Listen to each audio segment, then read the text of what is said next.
Rasulullah Shallallahu Alaihi Wasallam. Ya, ikhwati fillahi azakumullah.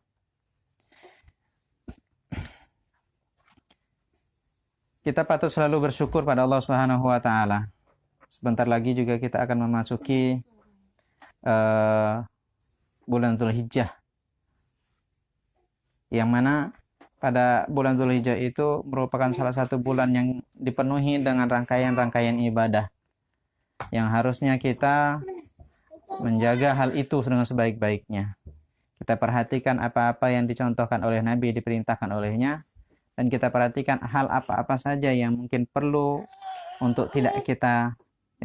kita perhatikan untuk kita tidak melakukan hal tersebut. Ikhwati fillah,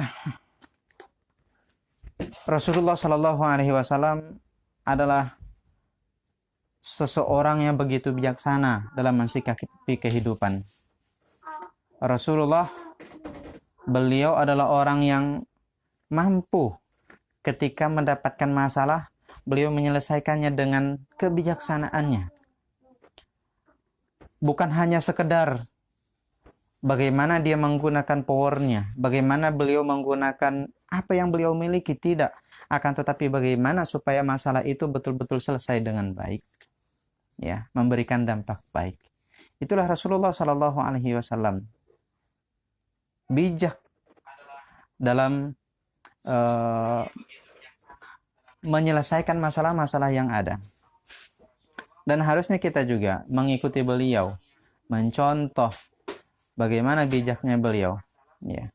Dulu diceritakan ketika beliau berdakwah ke negeri Taif, ya, menyampaikan risalah-risalah Allah pada saat itu, menyampaikan kebenaran adanya, ya, yang harusnya diterima dengan baik oleh orang-orang yang di Taif. Akan tetapi ternyata ikhwati fillahi azakumullah, bukan sambutan yang hangat, sambutan yang baik diterima oleh orang-orang pada saat itu, akan tetapi lemparan batu, cacian, makian, hinaan diterima oleh Rasulullah Shallallahu Alaihi Wasallam.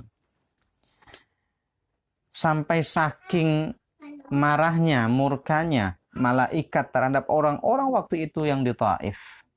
Ya.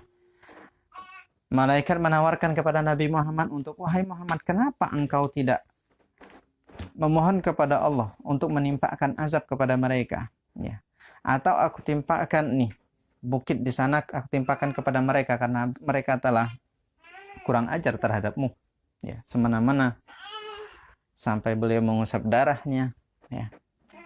Akan tetapi bijaksananya Rasulullah Shallallahu Alaihi Wasallam dalam kondisi seperti itu, ikhwati fillah, maka beliau mengatakan tidak. Ya, beliau bahkan berdoa kepada Allah Subhanahu Wa Taala agar orang-orang yang ada di Taif diampunkan oleh Allah Subhanahu Wa Taala, dikarenakan mereka tidak tahu masih bahwasanya yang disampaikan oleh Rasulullah itu adalah suatu kebenaran. Ya, artinya Rasulullah tidak hanya dengan mengukur diri beliau sendiri pada saat itu, akan tetapi betul-betul memahami kondisi orang-orang yang menjadi objek dakwah beliau. Ikhwati fillahi azakumullah.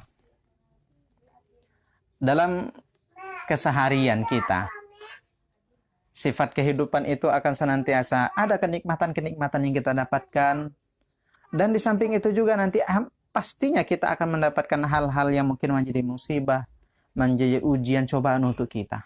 Ya. Ada nikmat, ada sakit, ada mudahnya, ada sulitnya. Ada sesuatu yang kita rasakan begitu enak dalam kehidupan, dan mungkin akan ada sesuatu yang kita rasakan begitu sakit dalam kehidupan kita. Ya. Jikalaulah kita tidak pandai-pandai mensikapi hal tersebut, ya, tidak bijak dalam mensikapinya, maka sesuatu hal yang demikian itu akan menjadikan hidup kita terbebani dengan hal-hal yang mungkin tidak enak, hanya berharap bahwasanya kehidupannya akan mendapatkan kenikmatan begini, begitu, dan seterusnya. Terus berhayal, seolah-olah yang tercatat dalam satu novel, ya, bahagia sampai ke akhirnya. Membayangkan hal seperti itu, tiba-tiba datang suatu musibah, suatu cobaan pada dirinya, kaget, tidak bisa mensikapinya dengan baik. Orang-orang seperti itu tidak mampu bijaksana dalam mensikapi kehidupannya. Padahal Allah Subhanahu wa taala ketika menciptakan dunia, pada hakikatnya adalah untuk ujian dan cobaan bagi manusia. Bagaimana mereka mampu untuk mensikapinya dengan baik. Bagaimana mereka harusnya ketika ada di dunia ini, Allah berikan apapun kepada mereka, maka mereka mampu untuk mengkondisikan dirinya. Bijaksana inilah yang menjadi suatu kunci bahagianya hidup seseorang. Sehingga Rasulullah Shallallahu Alaihi Wasallam pun mengungkapkan ketakjuban kepada orang-orang yang beriman kepada Allah Subhanahu Wa Taala yang mampu mengkondisikan dirinya, mampu bijaksana mensikapi kehidupannya. Rasulullah mengatakan, ajaban li amril mu'min. Sungguh menakjubkan perkara seorang mukmin. Ya. Inna amrahu kulluhu khair. Sesungguh setiap perkara yang dimiliki oleh orang-orang yang beriman itu adalah baik. Ya. Walaysa dzalika illa lil mu'min. Dan itu tidak diperuntukkan kecuali bagi orang-orang yang beriman. Ya. Kapan itu? Rasulullah menggambarkan, in asabathu sarra'u syakar. Apabila dia diberikan banyak nikmat-nikmat. Ya. Lantas dia bersyukur dengan apa yang telah diberikan kepadanya itu. Kesyukurannya bukan hanya di lisannya saja, diberikan harta yang banyak. Dia mengucapkan alhamdulillah di lisannya, tapi dengan hartanya itu dia keluarkan, dia infakkan di jalan Allah Subhanahu wa taala. Dia manfaatkan dengan sebaik-baiknya. Ya. Dia jadikan hartanya itu betul-betul jalan untuk dia mendekatkan diri kepada Allah Subhanahu wa taala. Orang-orang seperti ini kata Rasulullah sallallahu alaihi wasallam, fakana khairan lahu. Itu baik dalam kehidupan dia. Ketika dia mendapat banyak nikmat, mungkin itu berupa harta, dia mampu untuk menjaga itu, menjaga kesyukurannya kepada Allah Subhanahu wa taala, maka itu baik untuk dia. Begitu pula wa in asabathu dharra. Dan kalau seandainya dia ditimpakan suatu kesulitan, suatu musibah, ya, kemudaratan untuk dirinya, sabara, kemudian dia bisa bersabar menahan dirinya, fakana khairan lahu, dan itu pun baik untuknya. Subhanallah, ikhwati fillahi azakumullah. Rasulullah Shallallahu Alaihi Wasallam menyampaikan ketakjuban, ya, dalam kehidupan seorang mukmin. Apabila dia bijak dalam mensikapi kehidupannya, mendapatkan nikmat dia bersyukur. Apabila mendapatkan musibah dia bersabar. Sungguh orang-orang yang bijaksana akan mendapatkan kebaikan, ketakjuban dari Rasulullah SAW yang disebutkan dalam hadis ini. Ya. Ikhwati fillahi azakumullah. Ibnul Jauzi pernah mengatakan, seseorang apabila telah mengetahui tentang gelombang, betapa dahsyatnya, bagaimana bentuknya, jenis dan seterusnya, maka dia tidak akan kesulitan. Dia tidak akan mengeluh dalam mungkin gelombang-gelombang yang datang dalam kehidupannya. Sebagai seorang pelaut, ya, ketika pelaut mampu, ya, mengetahui kondisi-kondisinya, pada saat ini gelombang kuat, pada saat itu mungkin gelombang tidak kuat. Begini kondisinya begini. Tahu persis bagaimana kondisi cuaca. Ya. Sehingga dalam kondisi apapun, karena dia telah mengetahui kondisi seperti itu, dia bijak mensikapinya, maka dia tidak akan pernah mengeluh di dalam kehidupannya. Bijak dalam mensikapi hal itu. Ya. Begitulah juga harusnya kita. Allah telah menegaskan, menetapkan bahwasanya kehidupan kita itu ada kenikmatan dan juga nanti akan ada ujian cobaan. Yang pastinya itu akan datang kepada Allah akan datang dari Allah Subhanahu wa taala kepada hambanya. Nah, oleh karena itulah ikhwati fillahi azakumullah, sadar betul itu akan datang kepada kita. Kita ketahui betul itu akan datang kepada kita. Kalau kita tidak bijak untuk mensikapinya, lantas itu akan menjadi suatu hal yang sangat menyakitkan dalam perasaan kita. Akan tetapi apabila kita bijak mensikapinya, insya Allah itu akan menjadi baik untuk kita. Ya, ikhwati fillahi azakumullah. ketika orang tua memiliki anak, kemudian mungkin anaknya dalam kondisi yang belum bisa dia kondisikan, atau mungkin orang sebut anaknya nakal, anaknya begini, anaknya begitu, dan seterusnya. Ya. Jikalau orang tua mungkin tidak mampu untuk membijaksanai kondisi anaknya, maka yang ada mungkin anaknya, orang tuanya merasa tertekan, merasa sakit, merasa celaka pada saat itu diberikan anak seperti itu. Ya. Padahal dia masih kecil sekali, belum mampu untuk membedakan antara baik dengan buruk. Hanya saja mungkin karena apa yang nampak di mata orang itu menyakitkan, dan dia tidak bisa membijaksanai kehidupan seperti itu anaknya, maka dia menganggap itu merupakan suatu musibah untuknya. Padahal tidak, ikhwati fillahi azakumullah. Tidak demikian. Anak-anak, kalau seandainya mungkin dia ada kenakalan, ada mungkin yang terkadang kita bilang jangan lakukan itu, malah dia melakukannya. Kita perintahkan satu, malahan dia meninggalkannya, dan yang lain-lainnya. Itulah anak-anak. Jikalau orang tua tidak bijak untuk mensikapi hal tersebut, maka itu akan menjadi beban yang berat bagi orang tua. Tapi kalau mampu dia membijaksanainya, artinya adalah, oh iya, mungkin dia melakukan itu karena dia belum paham. Kemudian ada cara lain supaya mungkin anak itu bisa tidak nakal lagi dalam kehidupannya. Dia terus berusaha untuk merubah anaknya, bukan dengan ancaman-ancaman, bukan dengan pukulan-pukulan, bukan dengan marah-marah, akan tapi dia bijak untuk mensikapi anaknya. Orang-orang seperti itu insya Allah akan mendapatkan ucapan ketakjuban dari Rasulullah Sallallahu Alaihi Wasallam, karena dia mampu untuk membijaksanai kehidupannya. Ikhwati fillahi azakumullah. Begitulah Rasulullah Sallallahu Alaihi Wasallam ketika mendapatkan nikmat yang banyak dari Allah Subhanahu Wa Taala. Bijaksananya beliau bukan menggunakan kenikmatan yang banyak dari Allah Subhanahu Wa Taala itu untuk segala macam yang diinginkannya saja. Tidak.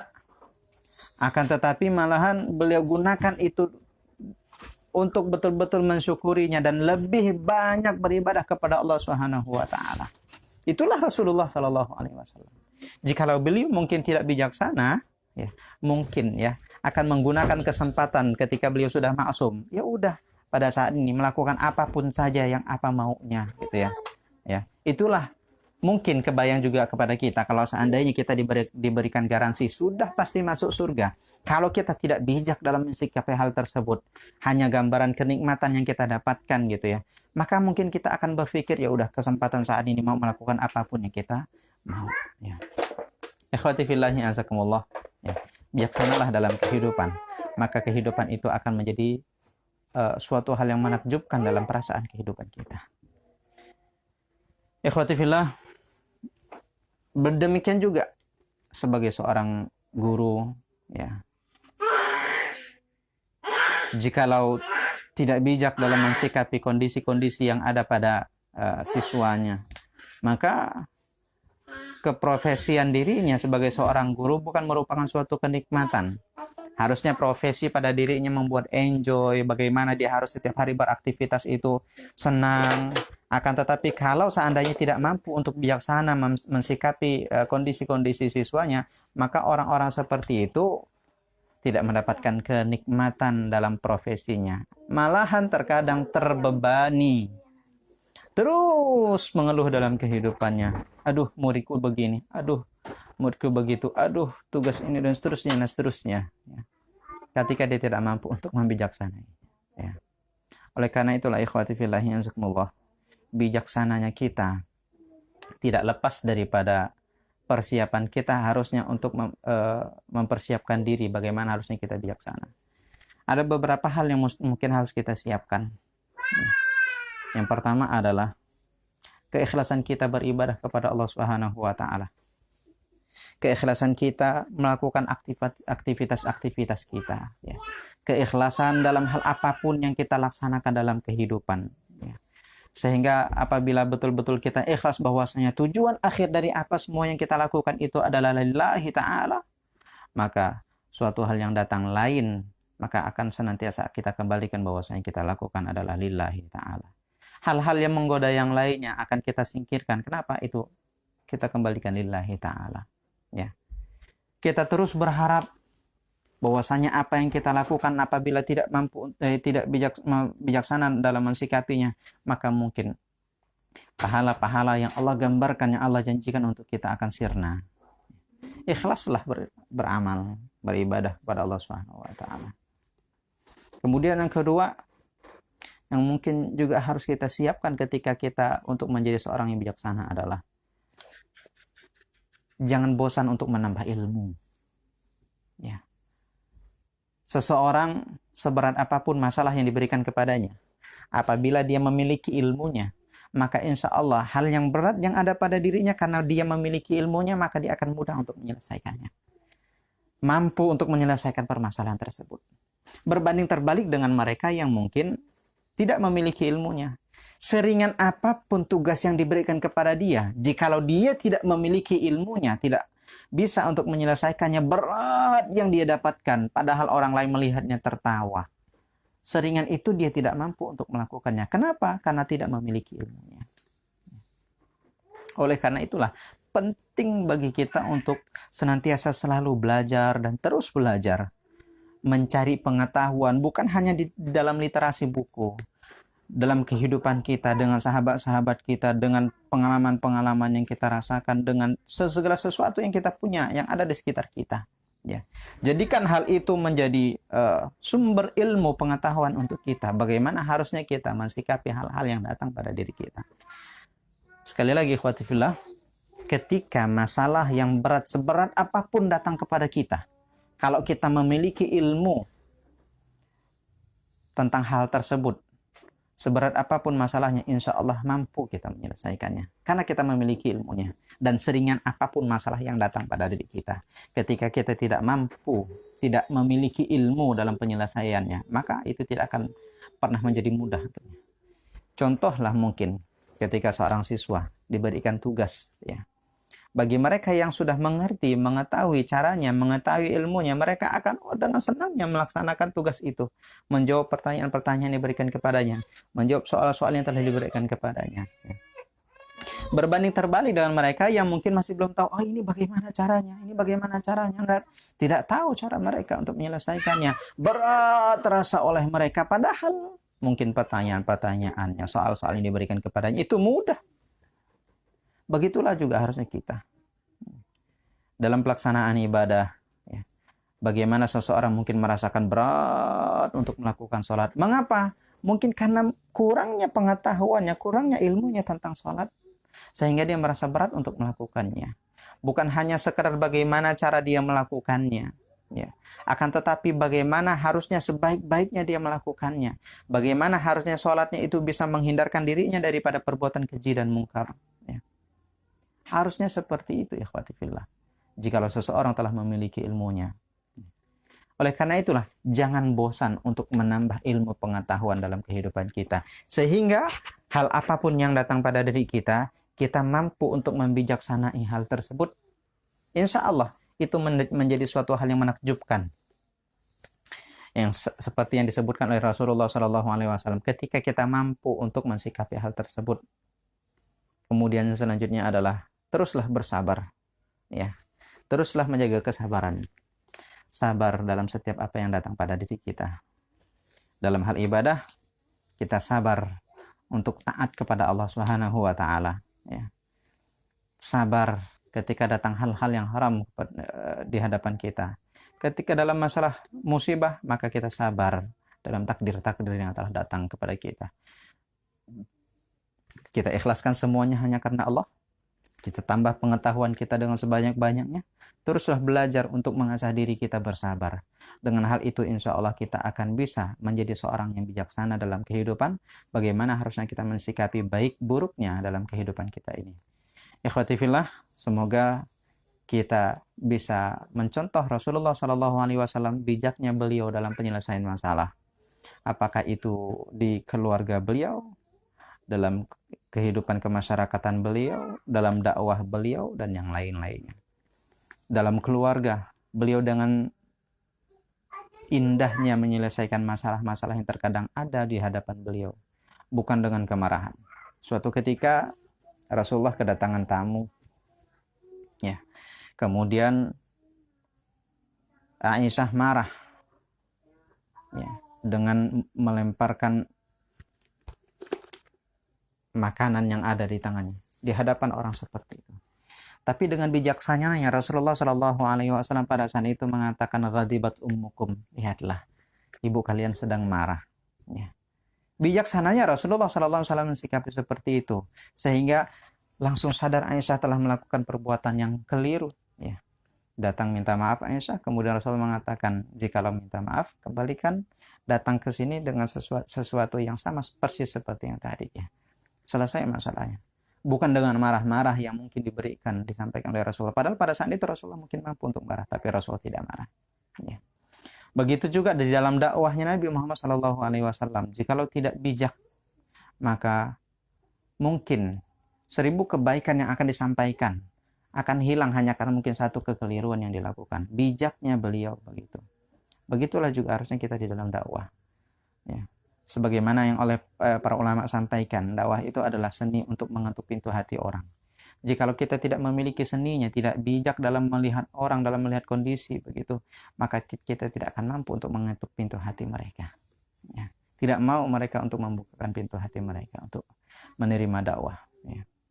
1000 kebenaran yang mungkin akan kita sampaikan, ya, 1000 cara mereka juga akan tidak memperhatikan, tidak mendengarkan, tidak menerima dakwah tersebut. Begitu juga dalam sosial kemasyarakatan, kita juga wajib untuk membijaksanai kehidupan-kehidupan yang mungkin ada di sekitar kita. Sehingga ikhwati fillah yazakumullah, bijaksanalah seperti Rasulullah, bijaksanalah dalam hal-hal yang mungkin akan datang kepada kita, apakah itu suatu kenikmatan ataukah itu suatu cobaan. Bijaksana kita akan mengantarkan kepada kebaikan hidup kita. Sebagai orang tua, jaga dengan baik, jaga dengan bijaksana anak-anaknya. Sehingga anak itu betul-betul menjadi tabungan orang tua untuk di akhirat. Semoga kita senantiasa selalu diberikan taufik dan hidayah oleh Allah Subhanahu wa taala, dimudahkan untuk beramal ibadah dan menjadi orang yang bijaksana dalam kehidupan. Subhanakallahumma bihamdika asyhadu an la ilaha illa anta astaghfiruka wa atubu ilaika. Wassalamualaikum warahmatullahi wabarakatuh.